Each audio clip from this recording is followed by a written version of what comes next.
Billy Gibbons, My Stories of Jimi Hendrix, Keith Richards, Al Jourgensen and more. ZZ Top's Billy Gibbons has tales of everyone from Cream to Nickelback. And he's happy to share them. During a career of 40 years and counting, ZZ Top have toured with some of the rock and roll's finest, and were inducted into the Rock and Roll Hall of Fame in 2004 by Keith Richards, ZZ Top themselves having performed the honor for Cream in 1993. Here, the gentlemanly Billy F. Gibbons lifted the veil on a few of the famous friends he's made while traveling the rock and roll highway. Jimi Hendrix. We toured with him in 1968. It was a real mind-bender and eye-opener to say the least. As most now know, Jimi Hendrix, either consciously or subconsciously, made a decision to invent things to do with a Fender Stratocaster that it had not necessarily been intended for. He did it very well, too. I was 18 at the time, and somehow the organizers saw fit to book us in the hotel room across the hall to his room. That was convenient to allow me to ask him the obvious question, how do you do that?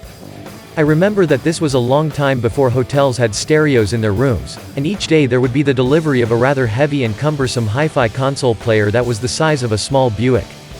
It was dutifully installed for Hendrix to be able to listen to his favorite discs. The one I really remember him playing the ass off was the first Jeff Beck Group album, Truth. Hendrix was mad about it, totally odd about Jeff's playing. Oddly enough, Hendrix was all too willing and ready to include blues licks in his arsenal of guitar offerings, which had fallen out of favor in the States with most black entertainers.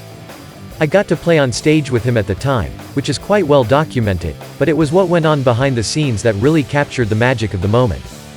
B.B. King. We'd been friends since 1972. Our first encounter was way before then, back in Houston, Texas. But our first professional engagement was in 1972. I was backstage in my dressing room when he took an interest in my guitar and wanted to see what it felt like. I was only too happy to say yes.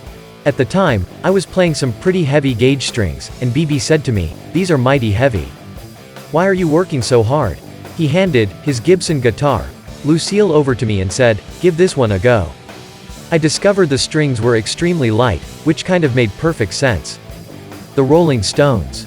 The Stones had accepted an offer to make an appearance in Hawaii in 1972. It was 3 shows, a Friday night, a Saturday afternoon matinee and a Saturday evening. When the announcement was made, it seemed that every band on the planet was vying to land the opening slot. Even today the Rolling Stones are it, as far as most bands are concerned. Somehow we got the call to take those 3 dates in Hawaii.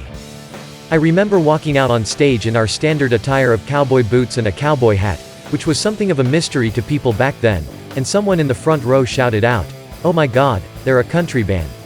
Obviously that wasn't particularly fashionable at the time. So we realized we had to get stuck in straight from the get-go to shake off this misleading image. But we got along famously with the Stones and managed to hang out with them for a few extra days. We were just hanging out on the beach and sipping cool libations. Keith was totally living the rock and roll lifestyle at the time. But what a lot of people don't know or realize is Keith's unending devotion and calling to being what is true as a musician. That was very apparent then, although I have to say he was certainly a lot more colorful when it came to the extracurricular stuff. Cream. Make no mistake, ZZ Top didn't just happen upon becoming a trio because it was easier, it's a lot more challenging. But Hendrix and Cream were at the top of the chart as far as ZZ Top's book was concerned, and it was through those early influential days of attempting to emulate those sounds and styles that brought us together. It was a real honor to be associated with Cream and bring them into the spotlight at the Rock and Roll Hall of Fame.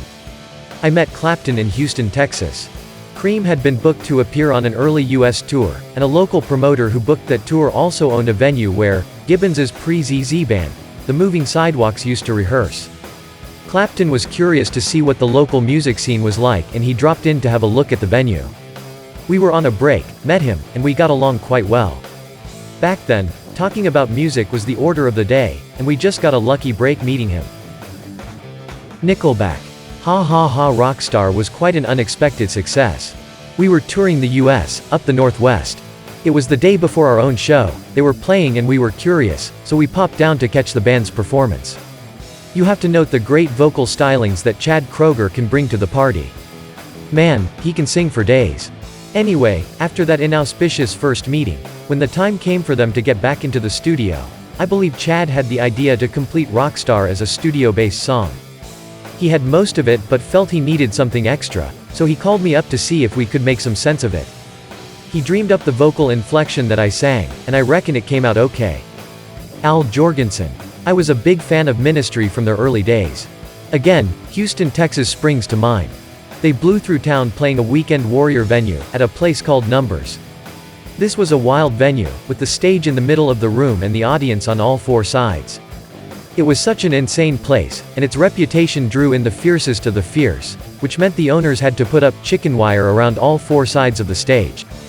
Jorgensen made the most of it, climbing around like a caged beast.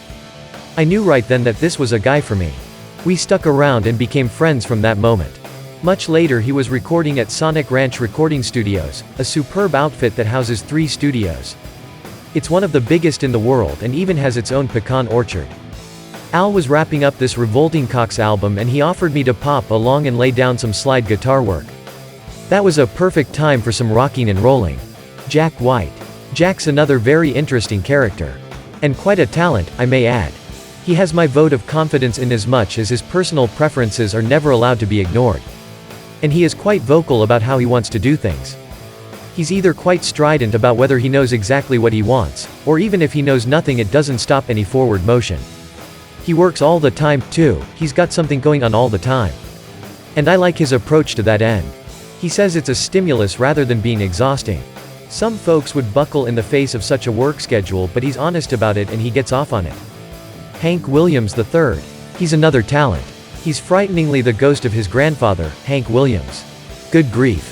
He sounds like his granddad and he's a living example to back up the idea of genetics skipping a generation. His old man, Hank Williams Jr., is really quite different from his dad. But come around to the generation after and it returns right to his granddad. He's a great entertainer himself as well. He's torn between keeping on the tradition and his real passion, which is grindcore to the end. That's his true love. I was lucky enough to work with the New Orleans drummer Joe Fazio, who holds down a spot with Hank and also played with Superjoint Ritual.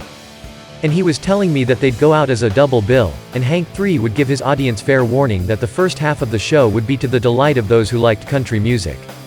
Then he'd say, "We're gonna take a small break now, and those who can't take it better leave the building, 'cause we're going to get real heavy."